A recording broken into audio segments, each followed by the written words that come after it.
जय Hind. Speedy maths वाला में आपका स्वागत है। आज हम लोग बहुपद समझेंगे, जिसको इंग्लिश में पॉलिनोमियल कहते हैं। इसको समझने के लिए बीजीय व्यंजक को समझना जरूरी है। तो सबसे पहले हम लोग बीजीय व्यंजक समझते हैं, और बीजीय व्यंजक को समझने के लिए चर अचर का जानकारी होना जरूरी है। चर क्या होता है? इसको वेरिएबल कहा जाता है। इसका वैल्यू फिक्स्ड नहीं है। जैसे A B C X Y Z जितने भी लेटर्स हैं, इसको चर कहा जाता है। अचर क्या है? इसको कांस्टेंट कहते हैं। इसका वैल्यू फिक्स्ड रहता है। जैसे 1 2 3 4 22/7 ये सब का वैल्यू फिक्स्ड है। 4 का वैल्यू हमेशा ही 4 रहेगा, चेंज नहीं होगा। अब समझते हैं बीजीय व्यंजक क्या है। तो जोड़, घटा, गुना और भाग की मदद से चर और अचर के मेल को बीजीय व्यंजक कहते हैं। जैसे कि 5x है, ये क्या है? इसमें 5 एक कांस्टेंट है, अचर है, और x क्या है?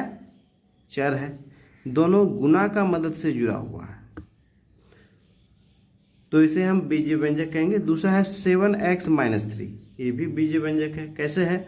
क्योंकि यहाँ 7x 7 × x -3 मतलब गुना और माइनस का हेल्प से यहाँ चर और अचर जुड़ा हुआ है। अब हम लोग टर्म समझते हैं। पद, बीजीय व्यंजक का पद क्या होता है?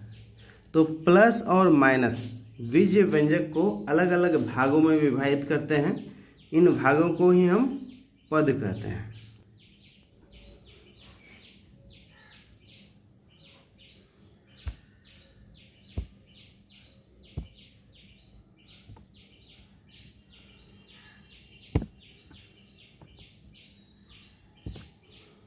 जैसे एक एग्जाम्पल है 5x² + 7x - 3।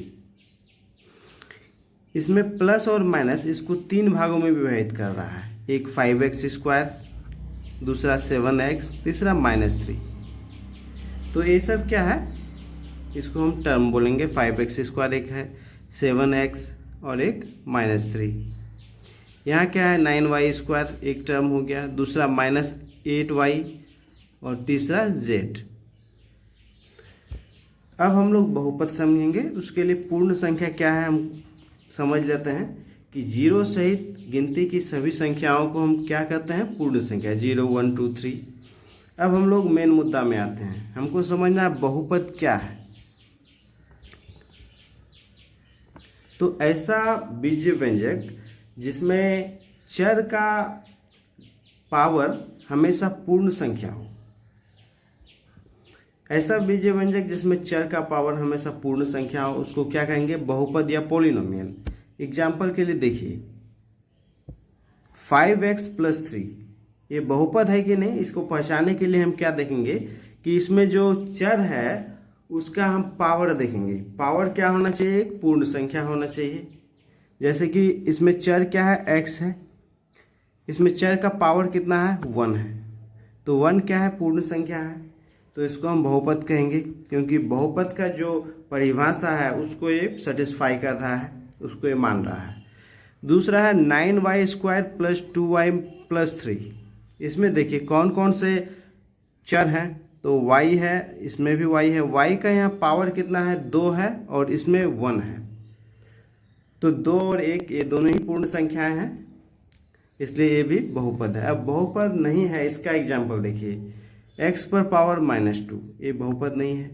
क्यों बहुपद नहीं है? क्योंकि यहाँ जो चर है उसका पावर कितना है? -2। -2 पूर्ण संख्या नहीं है।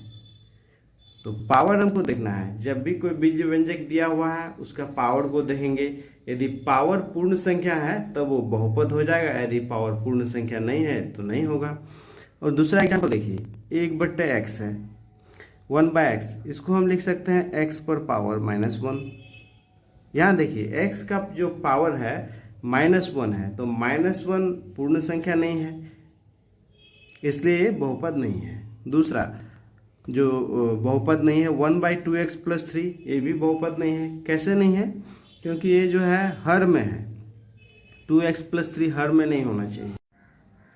देखिए एग्जाम्पल √x, ये भी बहुपद नहीं है, क्योंकि √x को हम क्या लिख सकते हैं? x पर पावर 1/2।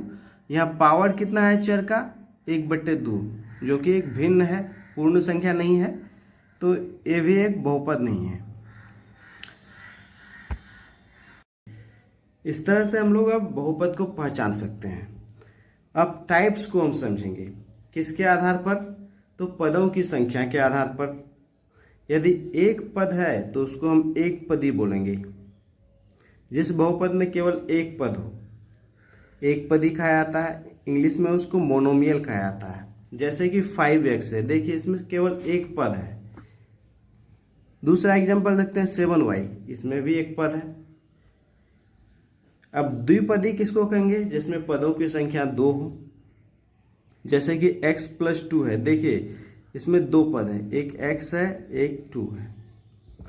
दूसरा एग्जांपल देखिए 5x - 9, इसमें देखिए कितने पद हैं? 2 पद हैं, एक 5x, दूसरा -9।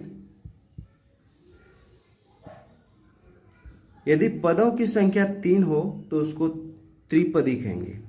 जैसे कि एग्जांपल में देखिए 5y² - 9y - 8, इसमें देखिए कितने पद हैं?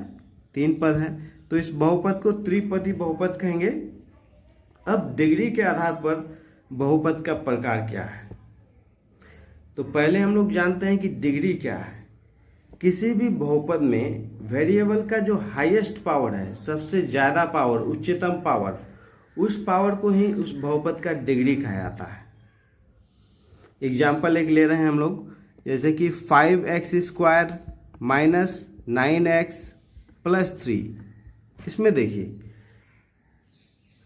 हाईएस्ट पावर कितना है? इसमें x का पावर 2 है, इसमें x का पावर 1 है। तो हम लोग चर का पावर को देखेंगे, चर का पावर सबसे ज़्यादा होगा वही उसका डिग्री होगा। तो इस पॉलिनोमियल में इस बहुपद का डिग्री कितना होगा? इसका डिग्री 2 है। क्यों 2 है? क्योंकि इसका जो चर का मैक्सिमम पावर कितना है? 2 है। हाईएस्ट पावर, सबसे ज़्यादा पावर हमको देखना है चर का। दूसरा एग्जांपल समझिए 9y³ - 8y + 9, इसमें देखिए इसमें चर क्या है? y है। इसका पावर देखिए, इसमें 3 है, इसमें 1 है, तो 3 ज़्यादा है। तो हाईएस्ट पावर क्या हो गया इस बहुपद का? 3 हो गया, तो 3 ही इसका डिग्री हो गया। इस तरह से हम लोग अब डिग्री पहचानना सीख लिए। कोई भी बहुपद दिया हुआ रहेगा उसका डिग्री पहचान लेंगे। अब डिग्री के आधार पर इसके प्रकार को हम समझते हैं। देखिए शून्य को हम लोग शून्य बहुपद कहते हैं, इसका डिग्री अपरिभाषित है।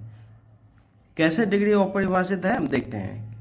0 को कैसे लिखा जा सकता है? 0 = 0 × x⁸ या फिर 0 × y⁹ या 0 × z⁴ मतलब कोई भी चर लिख करके उसका कोई भी सा पावर यदि हम इसमें बैठाते हैं तो यह कंडीशन को सेटिस्फाई कर रहा है।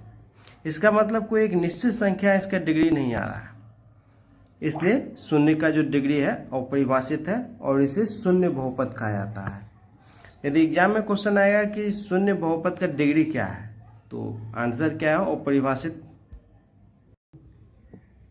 यदि डिग्री 0 है तो उसको कांस्टेंट पॉलिनोमियल या अचर बहुपद कहेंगे। जितनी भी संख्याएं हैं जैसे कि 5 - 2, तो ये क्या है? अचर है, इसका डिग्री 0 है। कैसे एक समझते हैं, जैसे कि 5 है तो 5 को यदि हम लिखना चाहें तो 5 × 1 लिख सकते हैं, और इसको 5 × 1 को हम कोई भी चर में 0 पावर के फॉर्म में लिख सकते हैं। तो इसका डिग्री कितना हो गया? 5 × x⁻0, तो इसका चर का जो मैक्सिमम पावर 0 है, इसका मतलब इसका डिग्री 0 है। तो जितनी भी संख्याएं हैं, जितने भी अचर है, उसको हम क्या बोलेंगे? अचर बहुपद। और एक एग्जांपल देखिए 3/7, ये भी अचर बहुपद है। कैसे है? क्योंकि 3/7 को हम 3/7 × 1 लिख सकते हैं या 3/7 × कोई भी चर लिख करके उसका पावर 0 बैठा सकते हैं। दूसरा देखिए, यदि डिग्री 1 है तो उसका नाम होगा रैखिक बहुपद। एक एग्जाम्पल देखते हैं, 2x माइनस 3, इसका डिग्री कितना है यहाँ 1 है, तो इसका नाम क्या हो गया, रैखिक बहुपद, इंग्लिश में लीनियर पोलिनोमियल। द्विघात बहुपद जिसका डिग्री 2 है, इंग्लिश में इसको क्या बोलते हैं, क्वाड्रेटिक पोलिनोमियल। एग्जाम्पल देखिए, x square plus 5x plus 6, इस पर ध्यान दीजिए, इसका डिग्री कितना है 2 है, क्योंकि वेरिएबल का मैक्सिमम पावर 2 है, तो इसका नाम क्या होगा, डिग्री के आधार पर द्विघात बहुपद या क्वाड्रेटिक पोलिनोमियल। दूसरा एग्जांपल देखिए, 2y स्क्वायर माइनस 7, इसमें देखिए इसका डिग्री 2 है, तो इसका नाम क्या होगा, क्वाड्रेटिक पोलिनोमियल या द्विघात बहुपद। अब त्रिघात बहुपद समझिए, जिसका डिग्री 3 होगा। एग्जाम्पल के लिए, x cube minus 2x square plus x minus 1, इस एग्जाम्पल में देखिए इस बहुपद का डिग्री कितना है, डिग्री 3 है, क्योंकि जो चर है उसका उच्चतम पावर कितना है 3 है, मैक्सिमम पावर 3 है, तो ये हो गया इसका डिग्री। 3 यदि डिग्री है तो उसको क्या बोलेंगे, त्रिघात बहुपद, इंग्लिश में क्यूबिक पोलिनोमियल। अब हम लोग बहुपद का मान समझते हैं कि बहुपद का मान क्या है। जैसे कि px एक बहुपद है जिसमें x क्या है, एक चर है, px is equal to 2x minus 6। इसमें इसका मान निकालना है, तो इसमें चर के जगह में जो भी संख्याएं बैठाएंगे उसको बैठाने पर जो बहुपद का मान आएगा वही उस बहुपद का मान होगा। जैसे कि px is equal to 2x minus 6 ये बहुपद है, इसमें हम एक संख्या बैठाते हैं, कोई भी वास्तविक संख्या जैसे p1, बैठाने पर जहाँ जहाँ x है वहाँ 1 बैठा देंगे। 2 इंटू एक्स है यहाँ, तो 1 बैठा देंगे क्योंकि यहाँ x के जगह में 1 रख रहे हैं। माइनस 6, तो 2 इंटू 1 कितना होता है 2, माइनस 6 है तो इसका वैल्यू कितना हो जाएगा -4, इसका मान हो गया -4 p1 का।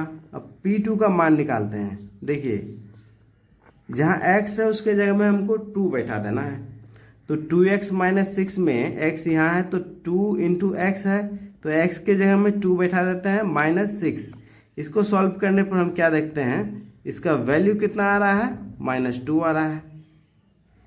p3 का वैल्यू निकाल रहे हैं, तो p3 का मान निकालने के लिए क्या करेंगे, x के जगह में 3 बैठा देंगे, जैसे 2 into 3 -6, 6 minus 6 is equal to 0। तो देखिए अलग अलग वास्तविक संख्या जब बैठाए हैं x के जगह में तो अलग अलग मान आ रहा है। x क्या है, यहाँ चर है। अब हम लोग बहुपद का शून्यक समझते हैं, तो इन मानों में जब हम देखे हैं कि 3 जब इसका मान बैठा रहे हैं, 3 वैल्यू जब बैठा रहे हैं इस बहुपद में तो वैल्यू 0 आ रहा है, बाकी सब में एक में -4 आ रहा है, एक बैठाने पर, 2 बैठाने पर -2 आ रहा है। तो जिस वैल्यू के लिए पूरे बहुपद का वैल्यू 0 हो जाए उस वास्तविक संख्या को ही उस बहुपद का शून्यक कहते हैं। एक बार फिर से समझते हैं बहुपद का शून्यक क्या है। एक ऐसा वास्तविक संख्या जो उस बहुपद के चर के स्थान पर बैठाने पर पूरे बहुपद का मान को 0 कर देता है, तो उस वास्तविक संख्या को उस बहुपद का शून्यक कहते हैं। पहले वाले एग्जाम्पल में हम देखे थे कि बहुपद क्या है, px is equal to 2x minus 6 है। इसमें p3 का वैल्यू यदि हम निकालते हैं, x के जगह में 3 बैठाने पर इसका वैल्यू कितना आ रहा है 0 आ रहा है। इसका मतलब 3 क्या हो गया, इस बहुपद का शून्यक हो गया, इस बहुपद का 0 हो गया।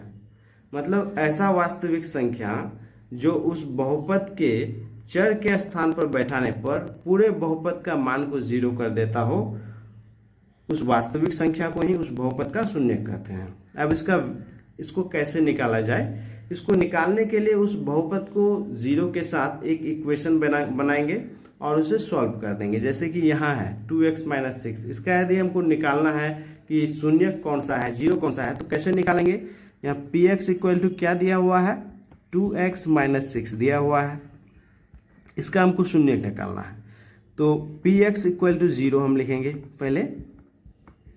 इसके आधार पर हम एक समीकरण पा लिए हैं, इक्वेशन पा लिए कि पी एक्स मतलब 2x minus 6 is equal to 0। अब इसे सॉल्व कर देंगे हम। 2x इक्वल टू 6, तो यहाँ x का वैल्यू हमको 3 मिल रहा है। इस तरह से हम इसका शून्य का मान निकाल सकते हैं। कोई भी बहुपद दिया हुआ हो उसको 0 से एक समीकरण बनाएंगे और सॉल्व कर देंगे। जो मान आएगा वही उसका क्या होगा, उस बहुपद का शून्यक हो जाएगा।